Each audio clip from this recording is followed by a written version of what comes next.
Hey, what's up, everybody? Welcome back to NRW. I'm your host today, Rob, the movie guy, and I thank you very much for joining me here today.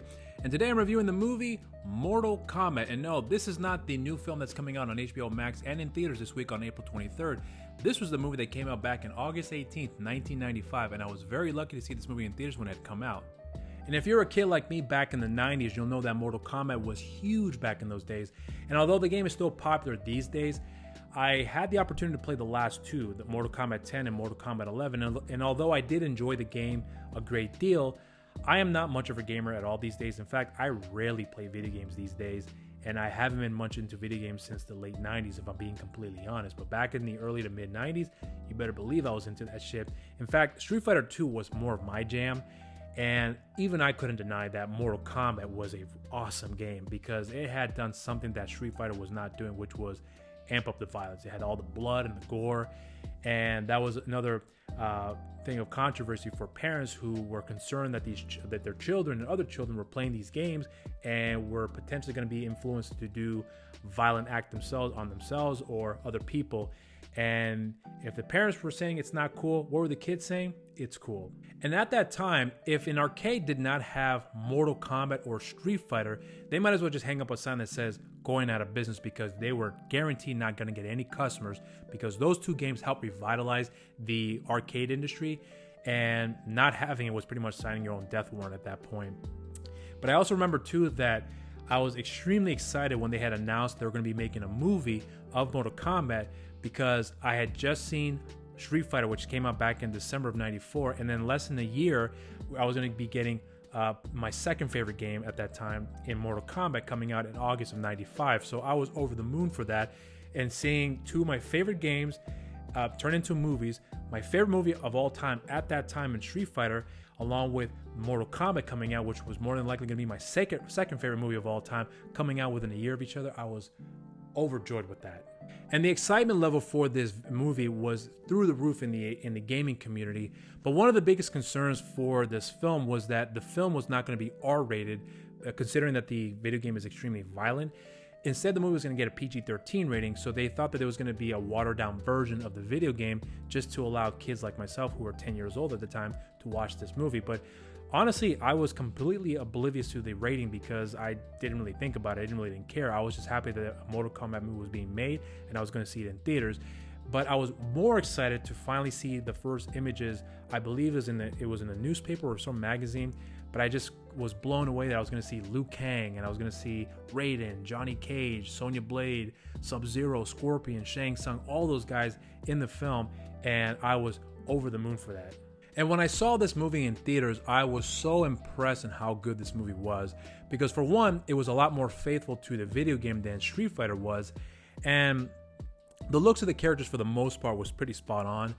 And when you get that opening shot of the movie where they started with the iconic Mortal Kombat song, that hooked me in right away. I was already invested, but now I was even more invested because it's Mortal Kombat, and it's just a bum bum bum bum bum bum bum. I was like, holy shit, this is gonna be a fucking awesome movie. And I remember I had shown my son this movie a while back, and he liked the film. But when I was watching the movie in preparation for this review, I had asked him, when you first saw that opening shot of the film, when you hear that song Mortal Kombat, what did you think? He was like, I thought it was pretty cool. I was like, it's exactly what I thought too. And that was the key thing, that if you get people hooked onto this movie right from the opening shot, you've already done your job. And this movie certainly had done that for me, because from that point on, I had a blast with that film. And I'll be the first to admit that this movie is extremely cheesy nowadays, but I still have a lot of fun with this movie because that's actually part of its charm for me, and it still hasn't lost its entertainment value. And even watching this movie now, you can tell that the people making this movie had a lot of fun with this film. In fact, if I remember reading correctly, that the actor Christopher Lambert, who had played Raiden in this movie, he had read the script, loved it, and wanted to be a part of the project because he thought he would have a lot of fun. And you can tell when he's playing this character, he is having a ton of fun with this movie. And both David and I had done an interview with the director Jesse V. Johnson that's currently on the channel right now, and I recommend you guys check it out if you haven't done so already. It is a rather long interview, but it's a very insightful one because he does share his experiences on working on several productions throughout the years with Steven Spielberg, Paul Thomas Anderson, James Cameron, and so on. And of course, his own experiences directing his own movies. And in one of those stories that he happened to share very, very briefly was that he had worked on this film Mortal Kombat as a set PA, and that's where he had met his good friend Dominic Vandenberg, whom he has worked on several different projects since then. But I had recently asked him if he could share any of his experience of what it was like working on that set, and he did say that the set was a lot of fun, and he did have a good time working there, but it was also very standard studio fare, so not a lot of exciting things had happened. But he did get along very well with Shang Tsung himself and Terry Tagawa, whom he had later worked with again in the 2001 remake of Planet of the Apes. And that was pretty much the general consensus that I got from everybody who I've heard interviews from and had read articles from about their experiences on the set. And when you watch this movie, you can tell, as I said before, that a lot of people had a lot of fun making this film. And the plot synopsis to the Mortal Kombat film is that Mortal Kombat is a tournament that has representatives from the Earth and Outer World realms where they fight in this competition, and Outer World has to win this tournament 10 times in a row in order for them to be able to conquer and rule the Earth realm. And so far they've won 9 in a row. So this last tournament here is extremely important for Earth to win, otherwise they're screwed. And the film follows 3 characters, technically 4 if you include Raiden, starting with Liu Kang, whose brother dies in the beginning of this movie by the hands of the villain in Shang Tsung. So Liu Kang goes to the Mortal Kombat tournament with the sole purpose of avenging his brother. And the second character is Sonya Blade, who in the movie is a military officer who is lured into Mortal Kombat because she's after Kano, who had killed a fellow military officer. And the last of these characters that we follow is Johnny Cage, who in the movie is a very successful Hollywood actor, primarily in the action genre, and he gets an invite to join the Mortal Kombat tournament as a way for him to prove to the world that his martial arts skills aren't fake, because apparently the general public believes that his martial arts skills on the big screen are fake, so he thinks by doing this will prove that his martial arts skills are in fact real. And these 3 were chosen by Raiden to defend and protect Earthrealm and to win Mortal Kombat, and surprise, they win. The first positive I want to point out is that although the movie is extremely cheesy in a lot of areas, because at the time when I first saw this movie, I thought this was the best thing I'd ever seen, and those flaws started to come out more and more as the years have gone by for me, but I still have a lot of fun with this movie.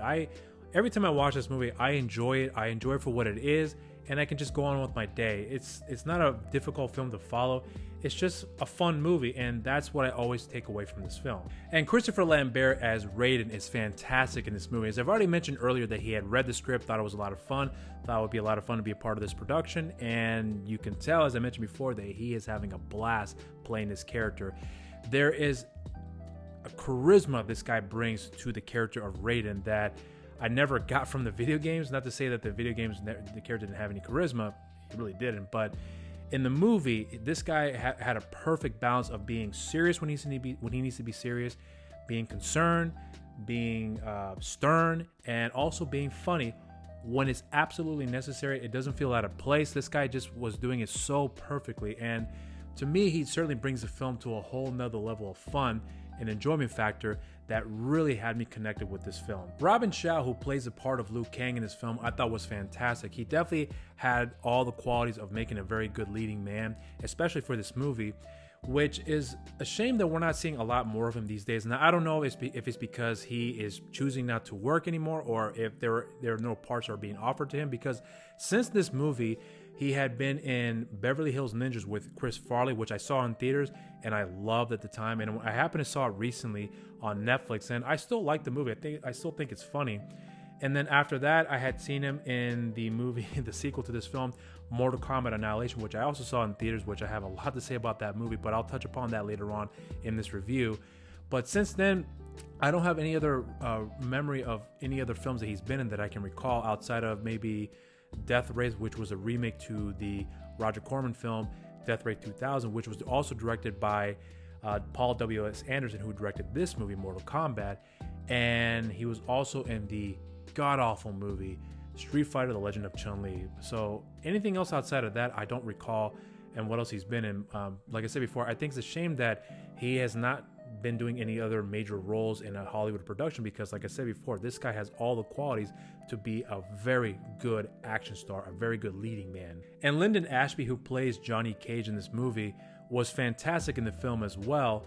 Although initially I was not sold on him playing the part of Johnny Cage because in my mind I had a different idea of the look of Johnny Cage for this movie, and the way Lyndon Ashby looks just didn't fit the idea of what I thought of Johnny Cage for a film.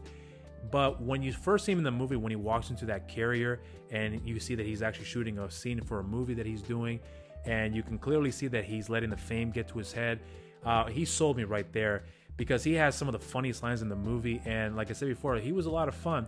As far as fighting is concerned, I will get into that later on with my negatives. The comedy in this movie, although rather cheesy, is still funny for me. I still find it very humorous. And as I mentioned earlier, to me, Johnny Cage has some of the funniest lines in the movie. And even Raiden, as I mentioned earlier as well, has a lot of the funniest bits in this movie. And one of my favorite scenes in the film is where Johnny Cage and Liu Kang meet for the very first time before they get on board on the ship to go to Mortal Kombat. And I think Johnny Cage's reaction in mistaking Liu Kang as someone who's supposed to carry his luggage onto the boat is one of the funniest things in this movie. Hey, pal. When the ship comes in, could you put these on board? You want me to carry your luggage? Yeah. I pay money, you carry the bags. Or is that too complicated? No. I got it. Good.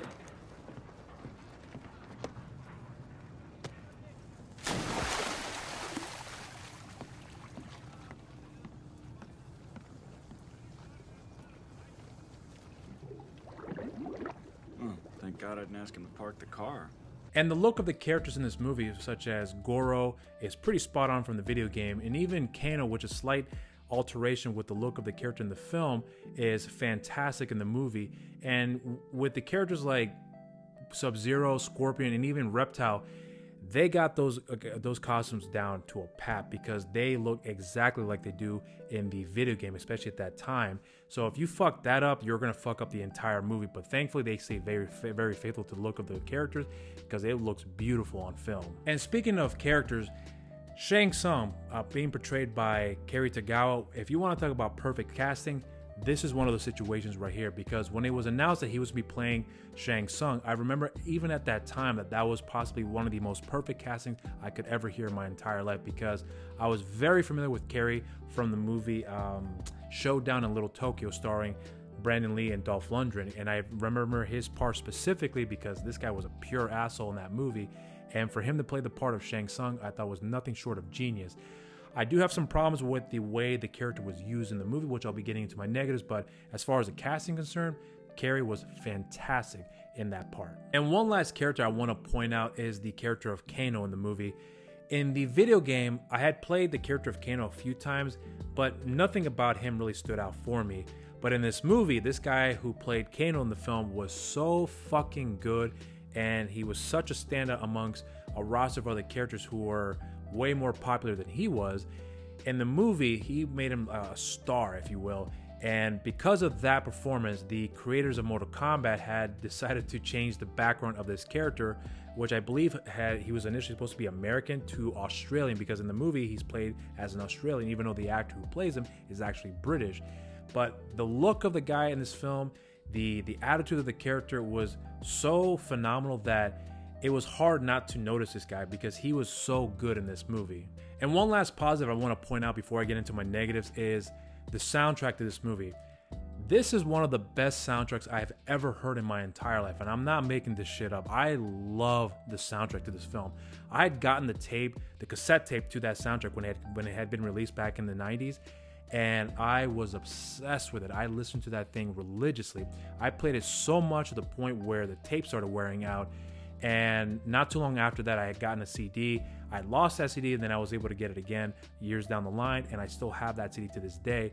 And I had actually listened to that soundtrack, I think about, I don't know, a little less than a year ago, and I hadn't listened to it in quite some time, but I was surprised to feel the same thing that I felt when I first heard it as a kid. I love that soundtrack, and it's a great mix of heavy metal, rock and roll with the iconic Mortal Kombat song and some techno beats as well that in my opinion still holds up very well to this day. And this is one of the greatest soundtracks I've ever heard amongst the likes of the Crow soundtrack, which is like, I think possibly my favorite soundtrack of all time, and even Spawn, which I have a lot to say about the movie, but the soundtrack to that film is fucking phenomenal. But this movie by far is one of the top soundtracks that I've ever heard in my entire life. As for the negatives, there's quite a few of them in this film, and I'm not going to get into all of them, but one of the first ones I'm going to point out that was a sticking point for me when I was watching this movie in preparation for this review was the tournament itself. I don't recall seeing any structure on how it's determined who's going to fight who in the first round and then move on to the next round and so on and so forth. It almost seems like everyone just fights randomly and then they fight another person the same day or the same night. It's really not explained and how that's all structured and who determines on who fights who, at least in the first round. So I found that to be a bit of a flaw for me, and that was a major plot hole that I wish was delved into further to get a full idea of how this tournament is actually structured for them to have, for the fighters rather, to move on to the next phase of this tournament. I mean, in the first fight with Liu Kang that he has in this tournament up against some guy who I believe is credited as a monk in this film, and he defeats this man. Then in his next fight, he goes up against Katana, who it was established early on that she does not like Shang Tsung or Shao Kahn, and she doesn't want them to win this tournament, and yet allows her to fight Liu Kang, who is now revealing some advice on how to win this tournament. And Shang Tsung is yelling at her and telling her to stop talking, and then she's not listening and continues to talk to Liu Kang, and one of the worst fights in the movie in my opinion. And then he stops Shang Tsung stops the fight, takes Katana away, and then the next fight that Liu Kang has is up against SubZero. How is that determined? I have no idea. And like I said before, why Shang Tsung had allowed Katana to fight up against a man that she wants him to win this tournament, knowing full well that she can reveal some things to him, makes absolutely no sense. And you have two of the most popular characters in this franchise in SubZero and Scorpion, and although they look great in the movie and they do fight in the film, but they don't fight each other, and that was something that a lot of us fans were wanting to see in this movie, and we never got it because according to Shang Tsung, although they're mortal enemies, under his power, they will obey his every order. Why that was a change for the movie is beyond me. It was a wasted opportunity, and that's a shame.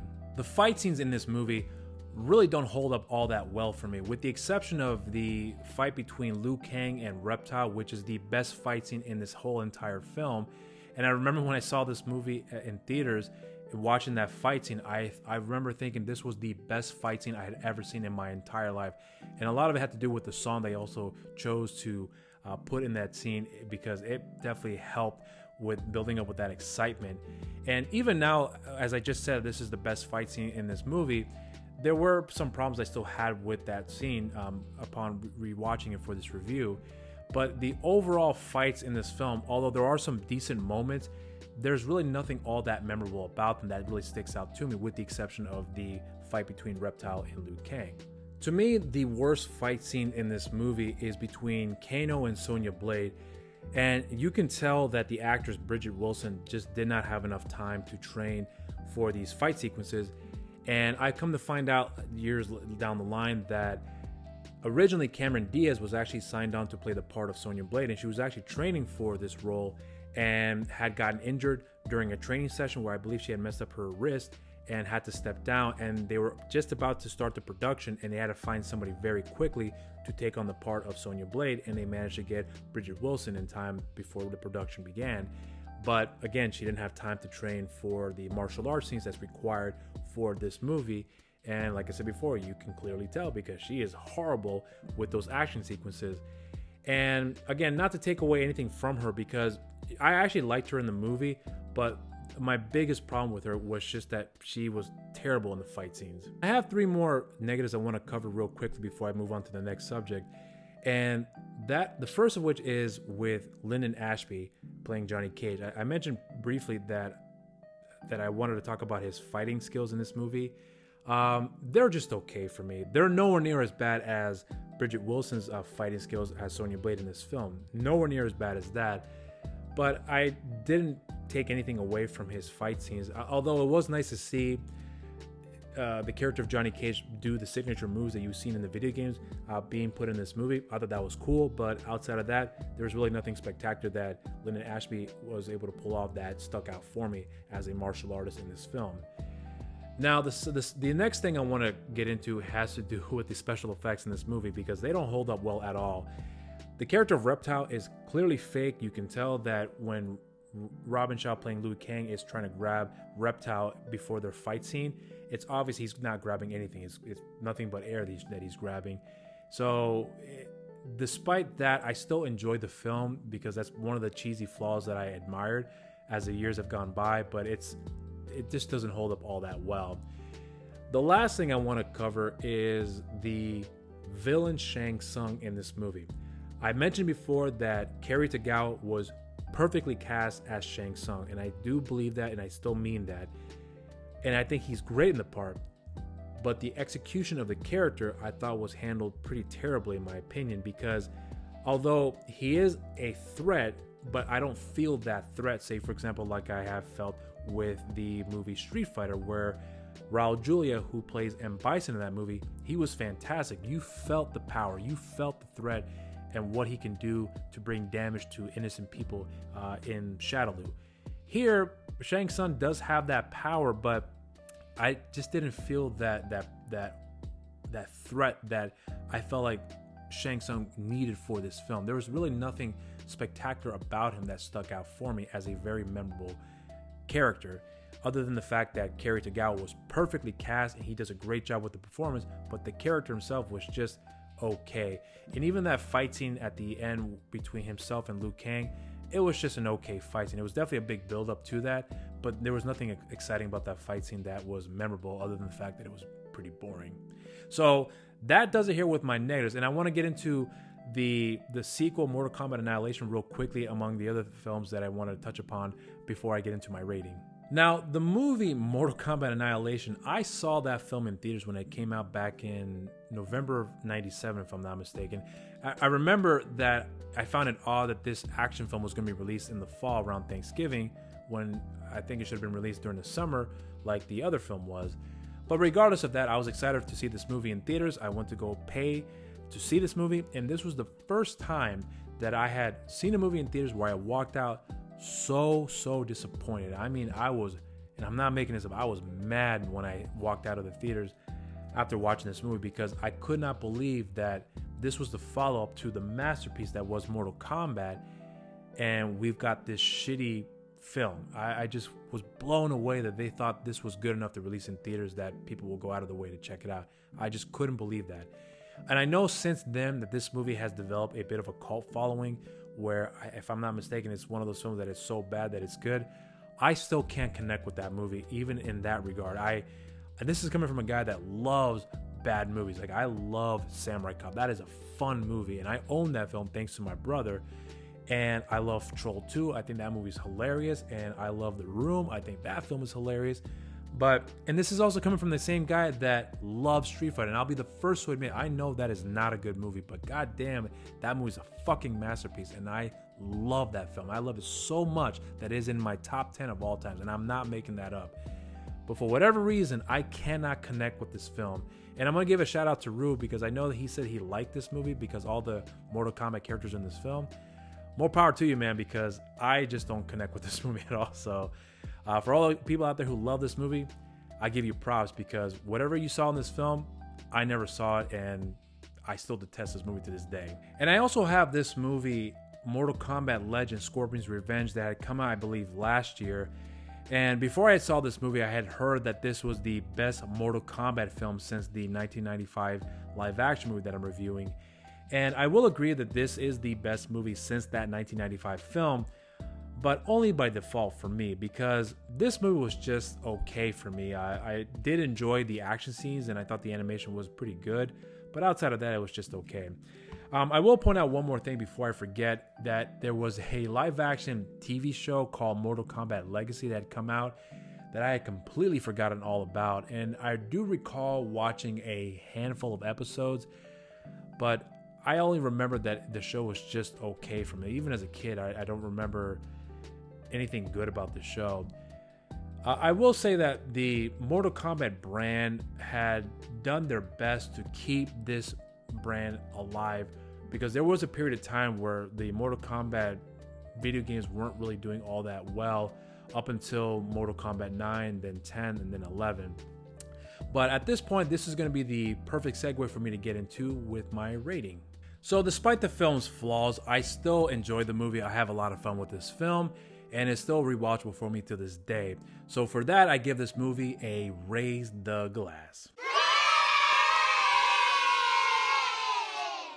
And those are my thoughts on the film. I would love to hear you guys' thoughts. If you guys love the film or if you hate the film, let me know what you guys think in the comment section down below. Subscribe to our channel and also share and like our videos, and also hit that notification bell down below. Follow us on our social media accounts on Facebook and Instagram, New Release Wednesdays, and on Twitter at TheNRW. And follow me on my social media accounts on Instagram, Rob_Medina0585, on Twitter, RobMedina0585, and on Facebook, simply just Rob the Movie Guy. And be on the lookout for the review that I'll be doing for the new Mortal Kombat film that'll be released in theaters and on HBO Max on April 23rd. And I thank you all very much for joining me here today. And until next time, everybody, you guys stay safe out there, and cheers.